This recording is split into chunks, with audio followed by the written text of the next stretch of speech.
It's time for another edition of The Winning Ticket. I am Gino Bacola alongside Eric from ETOF 21 Sports. And now, as the calendar shifts, we are in the month of September. So does the focus on this show a little bit. I'm going to have a couple baseball plays for tonight, but then that's probably going to be it for a while as far as our focus on baseball. Because, Eric, we are fully underway this week. Everybody's got a college football game. And then next week, everybody has an NFL game. So over the next couple of weeks, our focus will really be on college and NFL. Tonight, you're going to have a couple of college football plays for Friday. We'll talk some Saturday college football. I think you also have is it a UFC? NASCAR. You have a NASCAR head-to-head matchup. And then we will finish up our NFL team-by-team previews. If you have not been following along with us, we have previewed every team in the NFL so far, division by division. We're up to the NFC, and we're at the NFC North. For those of you hanging out in the state of Iowa, take a look at the bottom of our screen. You can see that promo code, FAST150. You want to make sure you sign up for a DRF Sportsbook account and use that promo code so you can get a $150 deposit match bonus, because it's a great time to be a sports fan right now, Eric. We've got college football. We're going to have NFL. We've got baseball finishing up. Basketball is going to be starting not long. We're actually watching, seeing my guy Austin Reeves tearing it up right now in FIBA International. He's playing some good ball. Eric, where are you going to start tonight? You have a couple college plays for tonight, I believe, right? I do. I'm going to start in Atlanta. I'm taking Georgia Tech +8. Louisville could be a good team come November or December, but this is week one. You have an offensive line full of transfers. You have a new quarterback coming in. Granted, he was with the coach when he was at Purdue before he transferred to Cal. Now he's transferring in. But you have a lot of new people coming in. You have 30 transfers, 16 freshmen for Louisville that are all gelling together, and this is your week one. They're going to be switching from more of a run-based attack to more of a pass-heavy attack. Georgia Tech was the 28th best defense last year defending the pass. Quarterback Jake Plummer, that's transferring in from Cal. When he was at Purdue in the system, he didn't put up great numbers. His numbers weren't that great. That's not Jake the Snake's son or something, is it? That's not like a younger Plummer? It is. I believe that's great. Also, Georgia Tech has Haynes transferring in from Texas A&M. Experienced guy with experienced O-line. He has two dynamic wide receivers transferring in. Blaylock from Alabama, Leary from Georgia. Louisville is the public dog tonight. Home dogs, which Georgia Tech is. Week one, 56% ATS. Home ACC dogs, week one, 64%. Give me Georgia Tech +8. Eric, you know what? You have two Friday night plays, right? One more for tonight? You know, let's go with your two for tonight. Let's stick Friday night college, and then I'll move to my two baseball plays right after this. Then we'll bump up to Saturday. So what's your other play for tonight while we're talking Friday night college football? Let's just stay in that range. You know what? I'm rocking the shirt. Okay. Look at you. Give me the Chips +14.5. You look at Mel Tucker. What has Mel Tucker done since he signed that contract? Absolutely nothing. You look at him as a home favorite, 44% against the number. You look at the CMU coach. He is 60% against the number as a coach at CMU. CMU's defense was insanely good last season. They get most of it back. Michigan State, they lost their two best wide receivers, and they lost their starting quarterback to the transfer portal. Tucker hasn't even named a quarterback for tonight, so I think we're going to see both. CMU's defense is good. It's going to make life insanely hard for whoever is behind center for CMU. CMU is either going to have Bauer, who can throw the ball, or they have Emmanuel, who is a dual threat, mainly a runner. So both of those guys are going to play behind CMU's offensive line, which is going to be good. They have a legit NFL prospect on their line. Also, I'm going to say it, I'm going to give CMU the advantage in the coaching staffs. Just when looking at it, I look at CMU's defensive line against Michigan State's offensive line. I give CMU the advantage. I look at CMU's offensive line against Michigan State's defensive line. I give CMU the advantage. I think they're going to win the point of attack. I think they're going to win the trenches. I'm not saying they're going to win the game, but I'll take You over. like him in a couple spots. Is that anything like 13.5 would be your number here? Anything 14 over? 12. Yeah, I'd say 13.5. So a couple of college plays for Eric for tonight. I'm going to shift over to a little baseball for Friday night. I've got 2 plays to talk about. I'm going to go to Detroit, Chicago White Sox first 5 over 4.5. I'm going to attack the pitchers in this game. Eddie Rodriguez last 9. So his last 50 innings, a big sample size. He's given up 50 hits, 26 earned runs during that stretch, 4.68 ERA, 258 batting average against. Pitching against Touki Toussaint, last 5, 23 innings pitched, 23 hits and 21 walks in 23 innings, 18 earned runs, 6 home runs allowed, 6.94 ERA, 256 batting average against. He just had a really good game against Oakland that's also in that mix where he gave up no runs, but now he's going back to reality. So I'm going to go over the first 5 there for my first MLB play. The second one for me tonight, Eric, I'm going to be the Brewers. Love it. Brew Crew here because I'm going to be riding with Peralta. Peralta's last 6 games. So I like to look at a decent enough sample size here. He's plus money at home right now, or like even money in that range. He's facing Zach Wheeler because Zach Wheeler is an absolute stud. But for Peralta at home, over his last 6 games overall, he's at 36 innings pitched, 59 strikeouts in 36 innings, 7 earned runs over 6 games. That's a 1.75 ERA, a 1.67 batting average against. And most importantly, in those 6 games, the Brewers are 6-0 in all 6 of his last starts. So you're getting a guy who's not heavily favored or not even favored tonight at home because he is facing a good opponent, but that opponent's going to be on the road. Anytime you can get like even or plus money at home, give it to me. And that number you might even be able to find a little bit better right now. Give me the Brew Crew tonight for my second play. And So just 2 to bases. piggyback that, you look at the Brewers splits home and away. I mean, dude, they're night and day. I mean, they just get better at home. Yelich's average, they're able to slug a lot better at home. Pitchers are a lot better at home. And they're one of the hottest teams in baseball. And then about your Tiger play, Carpenter is the most electric left-handed hitter. Ever since they brought up the kid, Parker Meadows, this offense has been completely nice. Sparked. Yeah, they've just been doing good. And then this is completely off target. Did you hear about the whole White Sox thing with the lady sneaking a gun inside the stadium underneath her belly? In the belly. Yeah, that was a strange one. Something you don't hear every day. That's kind of like Southside Chicago stuff, right? That's maybe something. Yeah, that's Southside Chicago. I don't know Southside Chicago, but I'm a huge fan of Shameless, the show.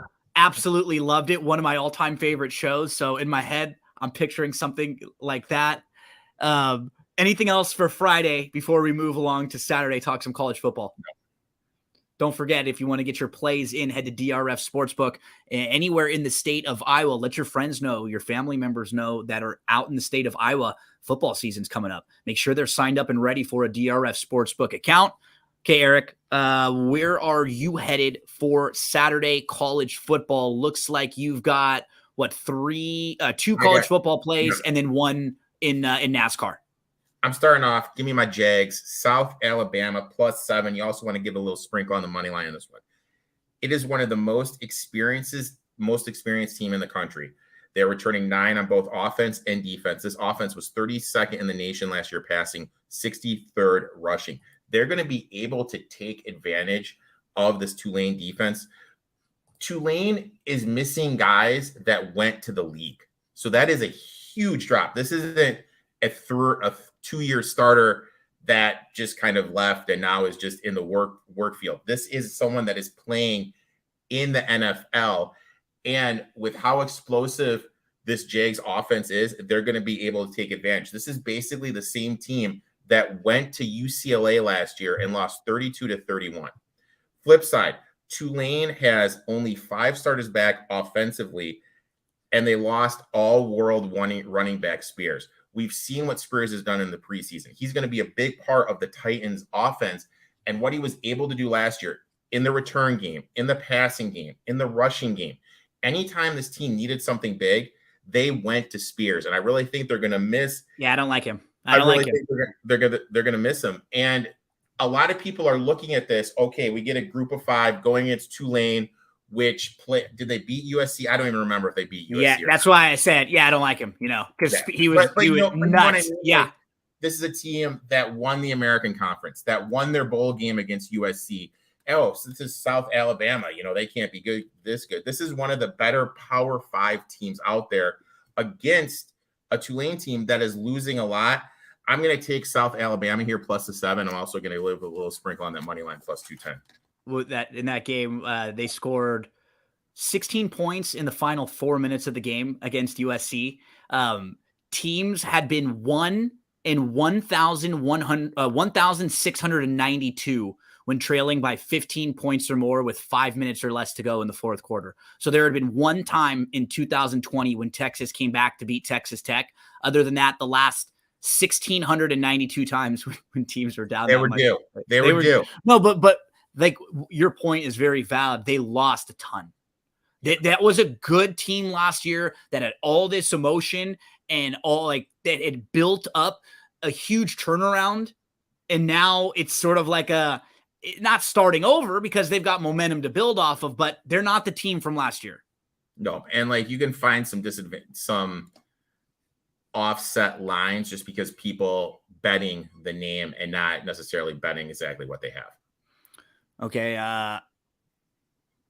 We get a battle of the Carolinas, North Carolina and South Carolina. South Carolina is at home here. The big question in this game is the wide receiver for North Carolina who is transferred, and we haven't heard if they've made a decision if he can play or not, even as far as now leading into the game. The key for me, though, it isn't necessarily the offense of North Carolina, because that'll be fine. We know May is going to be good. It's the defense of North Carolina. And what's concerning to me, Eric, is you can have some transfers, you can get some better personnel, but a lot of what is good and bad on defense is something that I learned from you, the coordinators, the scheme, and they've got the same coordinator back from last year, the same kind of scheme back from a team that gave up 30 points per game. You're getting South Carolina at home as a dog, and I think you're always going to have this North Carolina team, at least early in the year, just like the USC team that I'm a fan of. They're going to always be a little bit overvalued because of their quarterback. Yeah. Always. You're always going to have people that don't know a whole bunch about college football teams, college football players. They know May. They know Caleb Williams. They'll put a few bucks on them, whatever they are, because they'll have fun watching that and rooting for that. So I think right now this number hasn't and won't. It doesn't feel like it's going to hit 3, huh? No, it's just been right at 2.5. And so also something to piggyback off you. You mentioned the coordinators. UNC lost Phil Lungo. I'm sure I'm butchering his name, to Wisconsin. He was their offensive coordinator. He is a whale of an offensive coordinator. I think this offense with UNC could struggle a little bit early on the season. Yeah. And they're going to be different, right? I think they're going to run, they're going to lean on the run a little bit more early. They're not going to be as sort of up and down. And so that's just better for South Carolina overall, because for them, they also have a quarterback that they can lean on and is capable of very explosive games. So give me South Carolina in this spot on the money line. Eric, I have 2 college games more left, and I know you have one more. So I'm going to go one more right now, and then we'll go back to you. While we're talking Carolinas, I'm going to go East Carolina against Michigan. So here's some of my reasoning for this. Harbaugh suspended for the first 3 games of the season for Michigan. But what not a lot of people are talking about, the offensive coordinator is also suspended. So both of their top 2 coaches are out for this game. The OC is actually going to be the head coach, I believe, for game 3. He's going to be the one in charge. I think they've already said that. But now with the way Michigan plays, they want to run the ball. They want to pound the run. And think about the new clock rules overall. So you've got a team that won't have their normal play callers and their top coaches out there. So maybe they're just a little bit off, right? They're just not as fluid. It's game 1 of the season. So everything's not firing on all cylinders. The clock's going to be running a lot more now than you're used to because you're a team that runs the ball. And now you're playing East Carolina. East Carolina, they have 17 transfers this year. You're someone, again, I learn a lot from you, and there's a lot of things I take when you're handicapping things, and I use them in my repertoire when I'm handicapping and why I like certain games and certain spots. So this East Carolina team lost 4 offensive line starters from last year, which usually is a really bad thing. What's crazy is because of some of the transfers, they have 80 career offensive line starts coming into this start of the year. They actually have more offensive line starts right now than they did at the start of last year. So they have a bunch of experience up there, and I think they're a little undervalued. And I think in this spot, Michigan's a little overvalued. This is a huge number. Give me East Carolina plus the 36 in here. Eric, you also have a rumor that you wanted to mention too. I mean, there's kind of just a little rumor that there could be some starters on the defensive side, especially the back 4 that are going to be sitting out for Michigan. These are the types of games early in the year. If there's anybody that's a little bit hurt, if a suspension, if there's anything that you're going to penalize someone for, you do it in these games where they're big, right? Where it doesn't really matter all that much because you think you're going to win. So like, this is the type of game where does Michigan care if they win by 28 versus 36 or by 24 versus 36? No. And then also we all sit on our couch and say, oh, I'd call this. Oh, I'd call this. Oh, I'd call this. It is so hard to call a football game. Yep.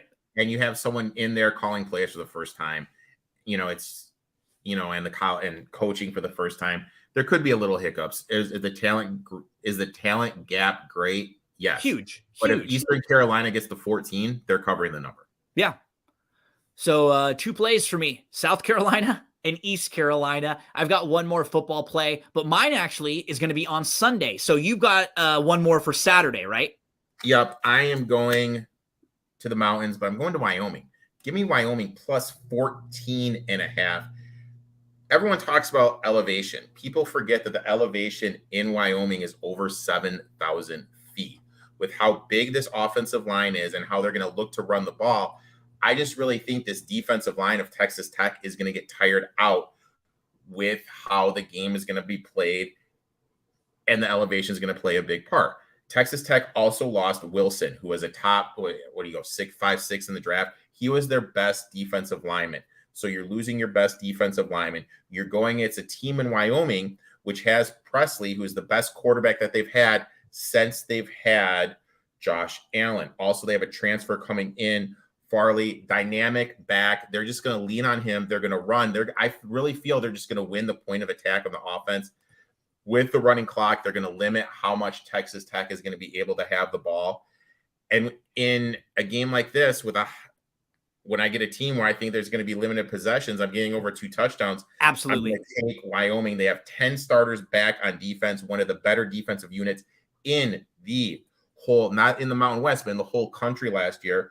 Also, you look at their coach, he is 61% ATS as a home dog of 7 or more. He's 67%. Give me Wyoming here plus the 14.5. 14.5. Great number for Eric on Wyoming. I've got one more play for college football, and then Eric's got a play in the world of NASCAR. Mine is going to be on Sunday, and I'm going to go Florida State in this same sort of situation. I'm going to play Florida State on the money line here. They're at home. They're a dog. Florida State had a ton of momentum built up last year. They're just really good on both sides of the balls. I think both sides of the ball. I think they're sneaky good on offense. They're very good on defense. And the one thing I have concern with LSU and with their quarterback is against good defenses that can sort of force him to have to throw the ball a little bit. I don't know how good of a thrower he is. I think he's very athletic and someone who can do some amazing things running the ball. But early on, I'm not as high on this LSU team, and I actually am pretty high on Florida State this year off of a really good end of the season last year. These two teams played at the beginning of last year, and they had that crazy finish. Florida State should have won. Yeah. I love Florida State here. I'm going to be on Florida State as well. My thing is that I think Florida State wins the game. Then after they win the game, that's when you bet LSU to win it all. Yeah, and then you come back on LSU, and then maybe they can start show some improvement as the season goes on. So Sunday football, because there's Labor Day weekend, there's no NFL this weekend. So college football takes center stage on Sunday. I think there's a couple games on Sunday, right? We've got Oregon State, San Jose State early in the day, which Oregon State's a top 25 team on CBS. Northwestern against Rutgers. There's a nice little Sunday slate, nice little Sun and Monday slate. Monday with the Clemson Duke. So you got that on ESPN that sort of takes the place of where Monday Night Football will be moving forward. So college football always knows what they're doing when it comes to scheduling, because they know if there's not a night where NFL has it, college will jump in, and then NFL does the same thing later in the year. As soon as those Saturdays start to open up a little bit more, boom, NFL jumps right in. And prayers to anyone that has Spectrum, man. I mean, that was rough last night, dude. Getting brutal. ESPN. Yep, and that's happened to me. That happened to my dad. Both. And a lot of people in this area in Southern California, Spectrum is huge. I'd imagine something will happen in the next couple of days, because it's been such an uproar. I feel like they'll come to some sort of a terms that they'll charge you more for or have some option. But yeah, that's brutal. Like, because Spectrum's a big, huge company. That's not like a small place. It's more like, dude, just give everyone notice. You know, I know. I mean? That's all. Tell us that next week it's going to happen, or at the end of the month. But right there, it puts you in a spot where you go turn the TV on and you don't know. You can't even go to a bar. You can't go somewhere else, to your friend's house. You know, it really does put you in a tough spot. So, Eric, we're done talking college football for this week, but you have a play in I do. NASCAR. Yep. And the reason I like to bet NASCAR is you can bet winners, but look, you can also do these head-to-head matchups. You can do top 5s, top 10s, top 3s, so you can definitely look for value. And I love Riddick over Chastain. Riddick's last 3 finishes here, Chastain's last 3 finishes, 29, 20, and 20th. And he has crashed in 2 of the last 3. He has only 1 career top 10 finish on this track. You look at Tyler Reddick's last 3 races, 22nd, but before that, 3rd and 2nd. And he has 2 career top 5s last 5. Riddick has the 4th best average finish here among active drivers. Ross Chastain has the 31st best finish here amongst active drivers. And the way the track plays, you want to run the high style. That means you want to be basically right next to the wall when going around the track. That's exactly how Riddick likes to race. I'm getting plus 105, and someone I think is one of the 4 favorites to win the race. I'll take that all day.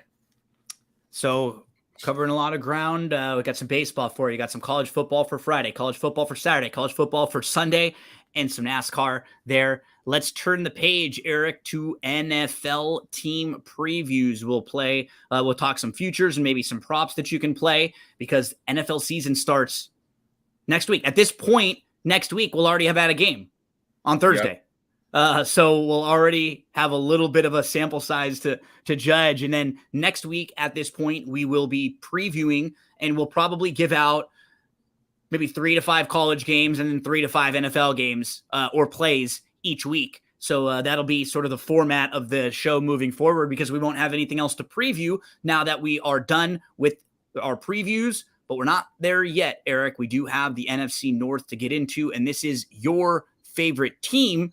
You are a fan of the Lions, and how crazy is it that we are in a world now where the Lions are favored in this division? I'm going to pull up DRF Sportsbook and the odds right now as we talk about them. But Eric, your Lions are in the plus 140-ish range, depending on when you've played, where you're looking, and their over-under is 9.5. Set us up a little bit about the Lions, and we'll go back and forth and talk positives, negatives on the Lions. Offense is pretty simple. Lean on the offensive line. When they do throw the ball, motion, play action passing, all designed to get the ball out of Jared Goff's hands as soon as possible. And kind of starting at the top, very important that they got the offensive coordinator back, right? Exactly. Who was going to be a head coaching candidate a lot of places, but he wants to come back. So you have You have the guy who's had really good success with Goff, and now you get another year of everybody kind of believing in him. He's just a smart dude. Like, he's really, really good. We saw him take advantage of a lot of situations last year. And this is all designed to make Goff good. Look, he was top 5 in the yard and top 5 in the league in passing yards after the catch. What does that mean? Short passes, let the dudes work. With that being said, it makes sense that St. Brown has been their leading receiver the last couple of seasons. In terms of the running back position, look, I know everyone is on the Jahmyr Gibbs train right now. He's basically Kamara 2.0. But I personally don't think people realize how good David Montgomery is. The numbers he's been putting up at Chicago with the putrid coaching staffs, the putrid offensive line, he's getting an uptick in coaching staff, an uptick in play caller, an uptick in play designer, an uptick in offensive line. All that stuff, he's going in. And when he was at Chicago, he averaged over 300 yards receiving, 902 yards rushing a season. Great numbers. You look in terms of fantasy. Last year, running back 21. The year before, running back 20. 2020, running back 6. 2019, he was running back 22. Monty is in line for a huge year. He's the guy you want to look to target in terms of fantasy. Wide receiver room, look, we really don't know what is going on with Jameson Williams. Rumors are he could miss the whole year after suspension is over. That's a big question mark, right? Because he, at the very least, he's not there for the first 6 weeks. So you've got Amon-Ra, you've got Reynolds and tight end Sam Laporta, you've got Marvin Jones Jr. So it's probably, and then with whatever they're going to ask of Gibbs, lining up in the slot, lining up out wide. So it'll probably be Amon-Ra, St. Brown, and then by committee, another 6 or so guys catching pot passes. And Raymond, Laporta, the rookie tight end. Maybe they Raymond, Mitchell. But the big thing to remember with Williams is during the suspension, he doesn't have access to the Lions doctors. The Lions doctors, he cannot do anything with, and no rehab with the team. So this is going to be a lot on a young kid to make sure he handles this on his own. Offensive line, they missed Vita last year. He's back. That's really going to help the right side. Look, this is a top 5 offensive line in the league. Defensively, I think they're going to take a step forward because their DBs were just so brutal last year because they really didn't fit Aaron Glenn's system. Now they actually fit Aaron Glenn's system. My one worry point is this: who's going to be the person you pair with Hutchinson to create the pressure on the quarterback? I really wish instead of drafting Gibbs, they would have drafted another pass rusher to help Hutch. I'm a little bit worried about that. Look, I'm a huge Lions fan. I almost rocked the 313 t-shirt today, but this is an unknown. You have a team that doesn't have a history of winning. Yep. And now there's expectations. Third best team in the whole conference. NFC. A coach that has never had a winning record. I don't know. There's a lot of questions. How do you go from the hunted to the hunter? It's a whole different mindset. Like, is Campbell going to be able to motivate when it's they're the favorite versus us versus the world? Yep. I don't know. I'm just going to sit back. I'm just going to watch, and I'm just going to pray that Goff is able to lead them to the Super Bowl. And the crazy thing is this, and someone told me this: if Goff is able to get the Lions to the Super Bowl, just get them to the Super Bowl, he is going to be in the conversation with all the Lions greats, Barry Sanders, just Calvin getting Johnson, there. Yeah. Just getting there. And even the city greats, Steve Yzerman, Isaiah Thomas, all those people, Jared Goff has a seat at the table if he's able to pull this off, which is absolutely mind-boggling to me. Was a Pro Bowler last year, 29 touchdown passes, just 7 interceptions.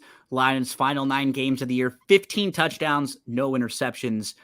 Defense was terrible last year. They ranked 28th in points allowed, dead last in yards allowed. They finished 30th in passing defense and in third down stop rate. But they bring in Sutton, Mosley, Gardner Johnson, helping the secondary, second-year safety Kirby Joseph, getting lots of buzz, lots of praise for his work in camp. And then, honestly, Eric, and some of the places I read are a little higher on the defensive line than you are, in thinking that maybe with Hutchinson, you'd get James Houston, combinations of Bugs, Kaminsky, McNeil, between the rookies last year. Hutchinson, Houston, they had 17.5 sacks. Houston only played 7 games. So I'm hoping that they can really be a strength on both lines, and that's just the mark of a good, consistent team. I hope Can you so win too. at the point of attack? But you just still wish they would have used the pick on another top tier pass rusher that would have really solidified them with like a nice 1-2 for a few years to come. Yeah, why not get a nice little 1-2? You know what I mean? Yep, You look at what Denver had, Gregory and Clark. You know, that's what you want. Pass rushers are just such a premium in the league. You look what in preseason what Darius Smith is able to do now that he's paired up with Myles Garrett. That's the only thing I don't get. Like Nolan Smith was on the board. I think you could have got Campbell in the second round, but you got Brian Branch to go along with the DBs. I don't know. That's the really big worry point for me. What happens if Hutch goes down? I don't know. Yeah, no, that's key. A couple other things to mention. They covered 70% against the spread over the last 2 years. They're looking to win their first division title since 93. They've never won a division title in the 4-division format. Fantastic offense last year, 5th in points per game, 5th in offensive DVOA, 5th in passing, 6th in offensive EPA per dropback. They face a bottom 5 schedule of defenses this year, but they do face a tricky schedule because they have 5 standalone primetime games, 3 on Thursday, a Monday night game, and a Saturday night game. They always play on Thanksgiving. They have kind of a tough road schedule to where they really have to take advantage of their home games because they've got games at Kansas City, at Green Bay on a short week, at Baltimore, at the Chargers, at the Saints, and at the Cowboys. So not an easy schedule of road games for your Lions. No. And like you have to hold serve at home. Yep. You can't have these games. Like think about it. They lost that Seattle game last year. They should have beat Miami. Miami was the one that is. Oh my gosh. Yeah. And here's the thing. Think with then once you had all that momentum built up, you laid an egg against Carolina?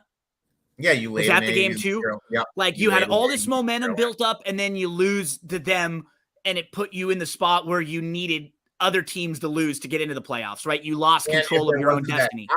I mean, like they didn't get in because the Commanders and the Giants tied. If the Commanders and Giants didn't tie, then the Lions would have got in. So and they put themselves in that spot by losing a couple games they didn't need to lose. Can they deal with the expectations this year? Can they put themselves in a position where they close out these tight games? Let's go Lions. Like I like them. I think they're going to make the playoffs. I have them as a 10-win team. I just can't bet them in any way, shape, or form at a 9.5 over/under and as a favorite to win the division. To me, there's just no value on playing them in anything season wide. No value at all. There's better ways to spend your money. Yep. Let's move along, Eric, to the Minnesota Vikings, second in this division as far as the odds are concerned. When we're looking right here at DRF Sportsbook, they're plus 260 in the division here. The Vikings over/under is about 8.5, and they were literally one of the luckiest teams that you will ever see in an NFL season. They were 11-0 in one-score games last year. They won 13 games. They were the first team since 1990 to win 10 games or more despite trailing by 70 combined points heading into fourth quarters. They had 9 comeback wins in games when they trailed at halftime. They had the largest comeback in NFL history. They were terrible on all advanced metrics. DVOA overall, offensive DVA was lower than you would even have thought. Their defensive DVA was terrible. All their defensive stats were bad. Eric, you're going to point out their Pythagorean win total and how different it was from their overall win total. And now you just feel like things will come back to the norm a little bit with them. Cook is gone, and he's been a mainstay for them for quite some time. They did bring in Flores as the defensive coordinator, so I think that'll be a positive for them. He's going to try to blitz a whole lot. You're also going to mention that while he's a better defensive coordinator and probably a better defensive mind than they've had there, he doesn't really fit. His scheme doesn't really fit the personnel all that well. Talk to us about the Vikings. You mentioned it. Their Pythagorean win total was 8.32. They won 13 games. That is a difference of 4.68. That is the biggest difference in the league. I mean, just the absolute biggest difference. And Pythagorean win total is basically points for over points for plus points against times 17. That's how we're getting these numbers. So they're basically due for some regression. Basically, the thing is, if the number is -1 or +1 and in, you did the norm. Within that, it's like the margin of error. If it's -1 or higher, you're due for regression. If it's +1 or higher, you're due for positive regression. With the -0.468, this team do this rule is due for some regression. Cousins had a good year last year. Great season. And if there was a time when he was going to get to the Super Bowl, it was last year with how when everything was breaking right for them, when they were getting a home game in the playoffs, they were winning a lot of these games. There was a situation late in the year when the Eagles, when Jalen Hurts got banged up, where they had a chance to maybe even get the 1 seed, right? Like there was a couple weeks there where it looked like they were almost going to get a chance to do that. And it was like, no way. Is this going to be one of those teams where everything bounces their way this year? But the opposite happened, which is usually what happens with teams like this. You can be good and get a little lucky. Like balls can bounce your way. There can be a play or two, but it's almost unheard of to have teams that are not even average make it all the way and win it all. You just and one thing about Cousins real quick, I know there's a million people hate on him. He has thrown for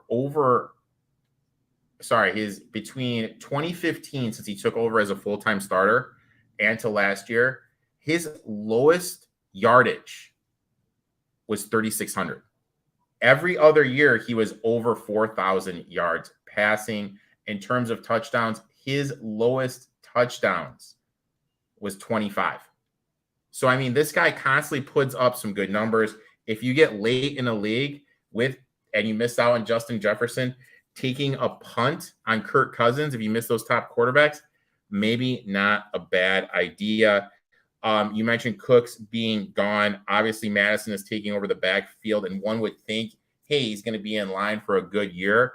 But you just look at the running back coach, Matkins. This guy has a history of taking these running backs. You don't know who they are. He's done it with Phillip Lindsay, done it with Booker in Denver. And these guys have these huge years. Madison, I know people are like, well, in the 4 games he started, there's a huge difference between being the starter in 1 game, then Cook coming back, 2 games, Cook coming back, to being the main guy, where these teams constantly are plotting to stop you.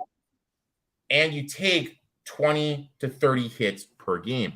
Also, with the way the Vikings and O'Connell like to run the offense, they are more of let's pass the ball to set up the run instead of running to set up the pass.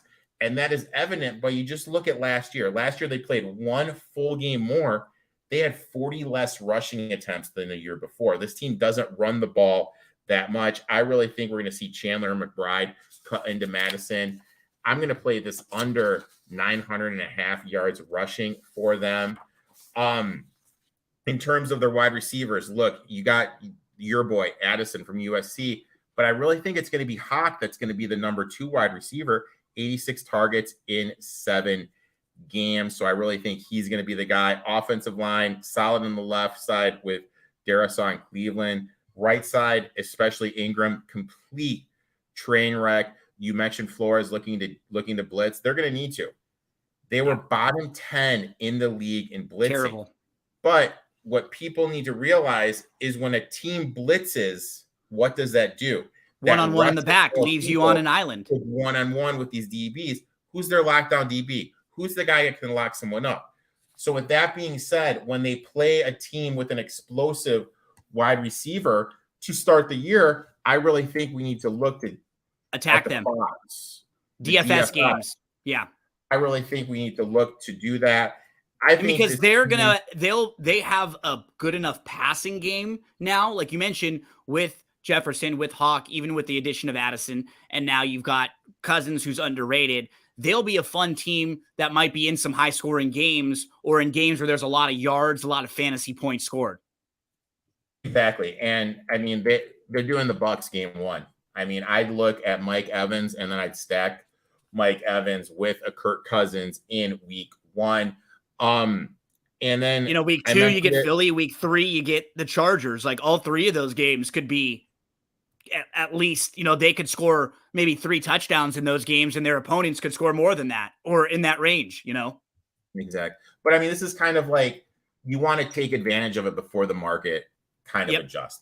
That's what we're trying, kind of looking to do. I also going to go on the under, right? Under 8.5. This team is due for regression. Everything broke their way. They have questions in the back four, questions of the offensive line. And I just think they overachieved and they're going to come back down to earth. I'll take the under 8.5. I was able to get the actually a plus 125. The bulk. And Eric, I like that one too, because I have them at like 7 to 8 wins. So I'm going to probably jump on that one also with you. Weeks 2 through 11. So like the bulk of their year, it's tough. At Philly, home for the Chargers. At Carolina, home for the Chiefs. At the Bears, home for the 49ers. At Green Bay, at Atlanta, back-to-back. Home for the Saints. At Denver. Not easy at all. So your home games are against tough teams like the Chargers and the Chiefs and the 49ers and the Saints. Teams that are all probably better than you. And so you don't get that much of an advantage. And then on the road, you play teams that will probably be playing you pretty tough in their home stadiums. 2 Monday games, a Thursday game. Yeah, I'm not high on Minnesota this year. I would also go under along with you, Eric. Let's move to the Green Bay Packers. So for Green Bay, their over-under is 7.5. And for them, this team has so many question marks, and it could be in a good way, it could be in a bad way, one of the really wide ranges of teams, because they won't be with Aaron Rodgers anymore. But remember, last year, he wasn't Hall of Famer Aaron Rodgers. Last year, he ranked 15 of 23 quarterbacks in clean pocket. They were bottom 10 in the red zone in efficiency. They had the second worst turnover rate inside the 10-yard line. He was number 20 in EPA plus completion percentage over expectation. He was 11 in passing grade. So he wasn't that guy. Love doesn't need to come in and be Aaron Rodgers MVP. He just needs to come in and be a competent quarterback, because this team could be pretty solid in a lot of other spots. The offensive line, when healthy, could be very good. The defense, they have 8 former first-round picks. There's a ton of upside and a ton of pedigree on the defensive side of the ball. They had a bunch of injuries last year, and they still ranked pretty decent in some of the metrics. They face a bottom 7 schedule of offenses this year, so that defense will look very, very good. And we know they probably have the best 1-2 combination of running backs in the league. So for a young quarterback that hasn't started a lot, that's getting thrown 80 passes in his career so far, having Jones and Dillon to lean on is nice, because you need those guys, Eric. We don't know how good Dobbs is going to be. We don't know how good Watson is going to be. We don't know how good the young tight end Luke Musgrave is going to be. All of their receivers are basically unproven. All of them. They could be fantastic. Like, if these guys are good, they may be way better than we think. But if they are inconsistent because they're young and they're not used to being the number 1 and the number 2 options out there, they could have great weeks and then bad weeks, right? They could be matchup dependent, up and down. They're a fascinating team to look at, because so much of their offense is the 2 proven running backs, and then everybody else is guys that we haven't seen do it really in the NFL. I mean, you look at this, and I really feel this is going to be the first time that we see LaFleur's offense kind of be what he envisioned it being. Aaron Rodgers led the league in audibles. So we really didn't see this short passing game that LaFleur visioned. And the best thing for a young quarterback is what? A good running game. I really think people fail to realize that Aaron Jones averages over 5 yards a carry. And now you got a banger in A.J. Dillon. They have a great two-headed running attack. In terms of the wide receiver room, I really feel the guys you need to target are Romeo Dobbs and Jalen Reed, just because they're the best route runners.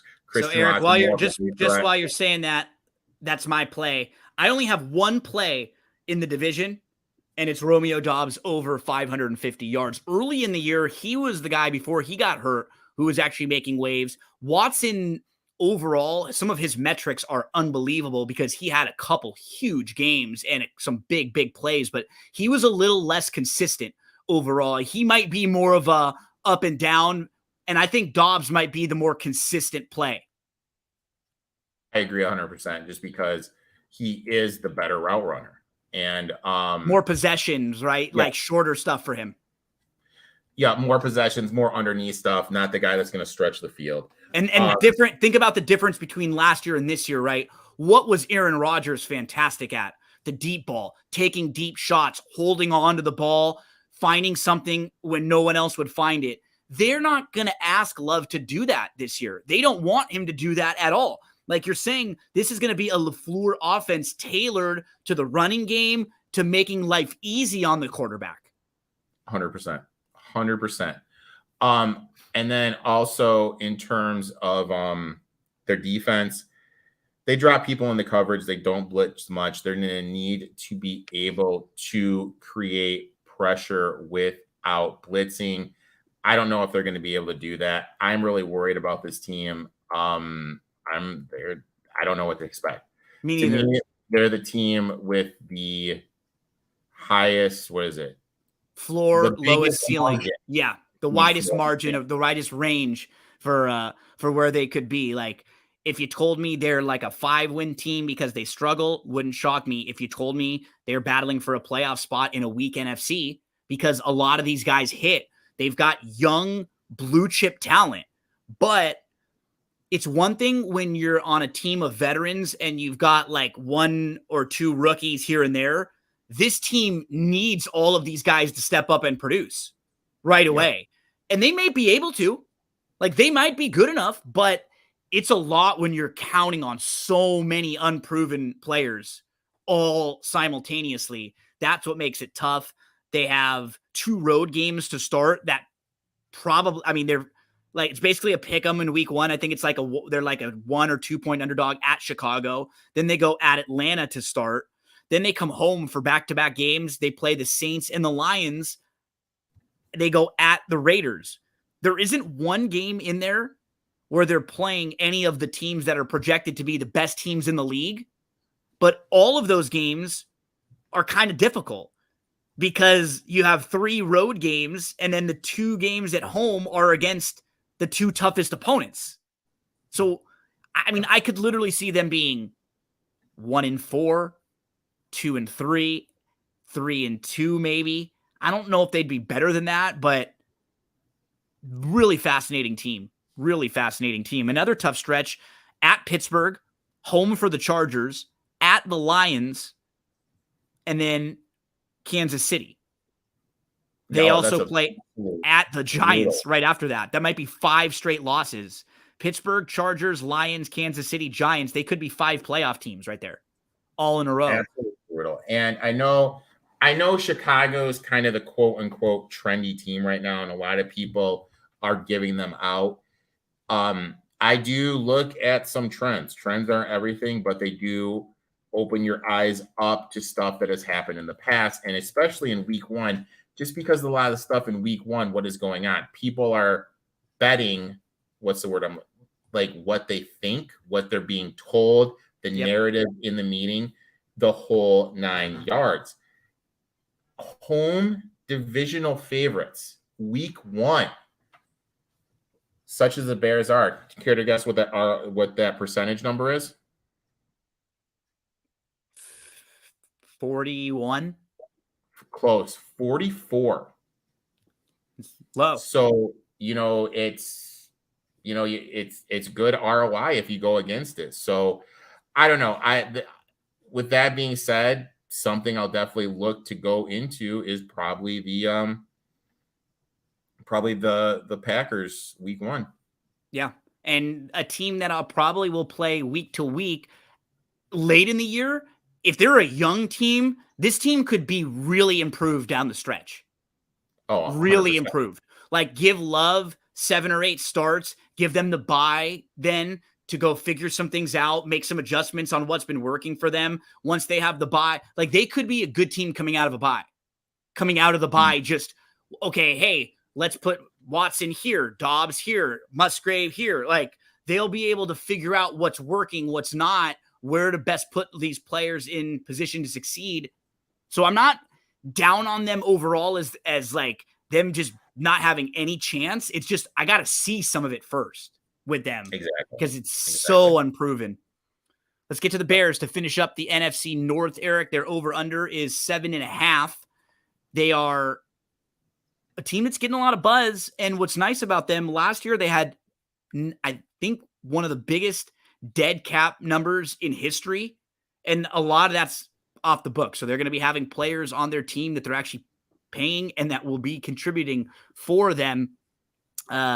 Justin Fields rushed for 1,143 yards last season and apparently has improved in the offseason throwing the ball. They face a bottom 10 schedule of pass defenses this year. Shout out to the guys on the Bet the Board podcast. I get a lot of the good stats when I'm listening to that about things like that, about the schedules of defenses they'll play.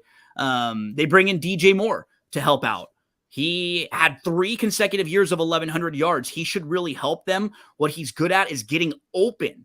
He was top 10 in targets when the quarterback is under pressure. So he's a nice safety valve for quarterbacks who get a little bit under pressure. Oh, Moore can get some separation. Let's throw it his way. He'll probably be able to get open and get himself a little bit of a crease. Second year for the coaching staff. So they should improve with their new young quarterback. I mean, this defense was awful last year, particularly defensive line. They had the lowest pressure rate in the league, second most rushing yards allowed. Front 7 overall was bad. So they did try to bring in some new acquisitions at the linebacker spot, signed Walker and Billings in free agency, drafted multiple defensive linemen in the first 3 rounds. They could have as many as 6 new starters on the defensive side. And the secondary should be improved, should see some better play from Jackson, from Johnson. They brought in Foreman to pair with Herbert in the backfield to run the ball. But Fields will also give them plenty in the run game as well. Lots of changes on the offensive line for them, Eric. They have 4/5 of a starting lineup that will be different. They're moving around and shuffling positions, but they can't be much worse than they were. They were pretty bad last year. They were so bad. They were dead last in pass protection. They had a 46% pressure rate. So almost half of the time, Fields was under pressure. And that's one of the reasons why he was having to run so much. They had a 15% sack rate. That was one of the highest allowed in NFL history. They face a bottom 10 schedule of defensive lines this year. That should help them. So their schedule is beneficial. And I can see reason to be positive, like to be optimistic about them, especially if you're a Fields guy. Like if you're someone who thinks he can take the step, he can take the step, and this could be a playoff team this year. Their total's around 7.5. Can he win you a game or two that you're not expecting, and all of a sudden this is a 9-win team? Yeah, I mean, that's the question. What is going to be the step that this team makes? And look, I'm going to be honest here. People may not like what I'm going to say. If you didn't bet the Bears when they were 100-1, you missed all the value. The value is gone. You're going to have to wait. Bears offense with Fields, it's pretty simple. You have the RPO, play action. That is it. The key is the offensive line. This unit's going to be a lot better. Nate Davis, Darrell Wright, they're in. They're going to lock up the right side of the offensive line. I really think most of their runs are going to be going over to the right side. I want to really be invested here in their rushing attack. You look at their running backs. Who's going to get the run, though? Herbert. Everyone was on Herbert last year. There was this play in the Commanders game when he didn't dive forward when they needed. He's not a between the tackles guy as much.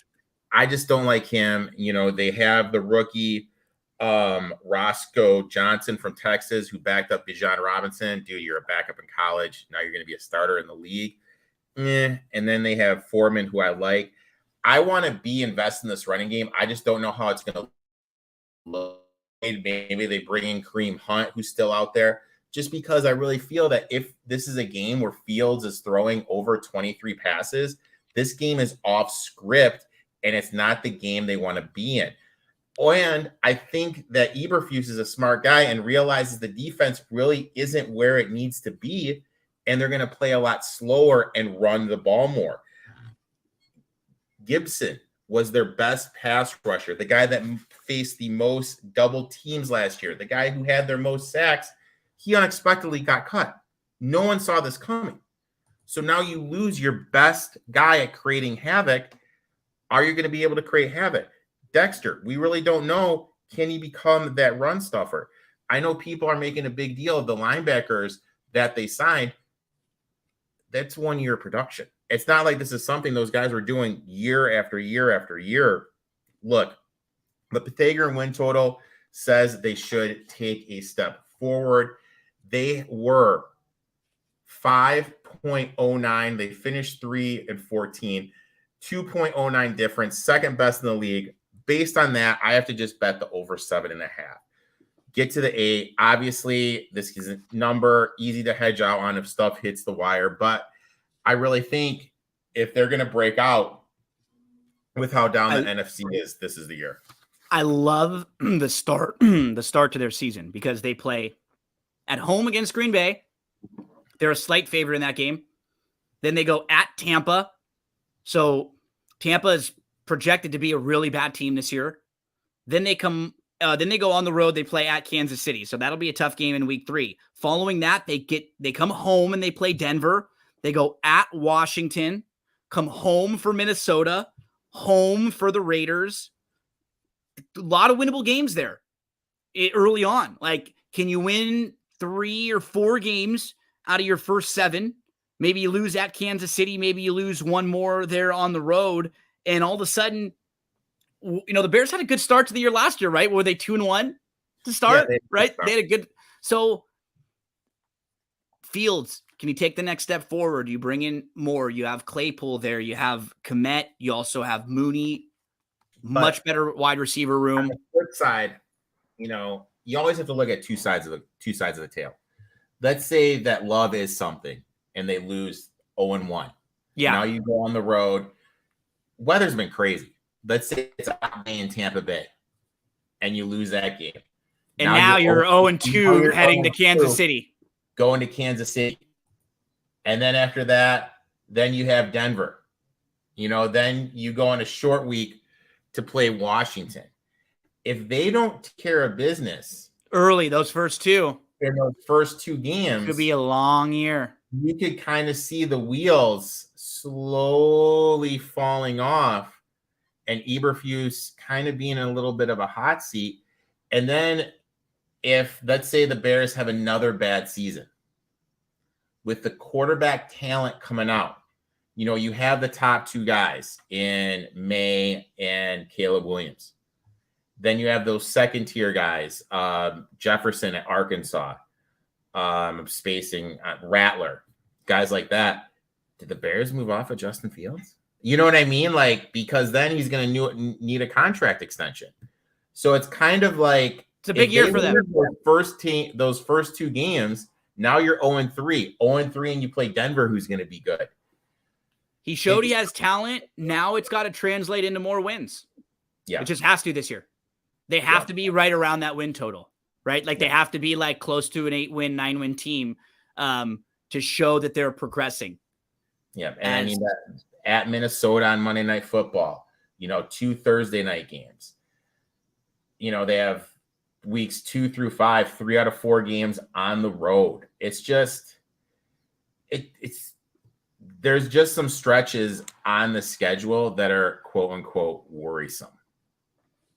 That finishes up our NFL team previews, and that finishes up this week's edition of the winning ticket. Thanks so much for hanging out with us. If you're anywhere in the state of Iowa, sign up for a DRF Sportsbook account and use the promo code FAST150 for a $150 deposit match bonus. We will be back with you next week talking lots of NCAA football, talking lots of NFL Week 1. Eric, you have a good rest of your weekend, buddy. Thanks so much, everyone, for hanging out with us, and you all have a great weekend.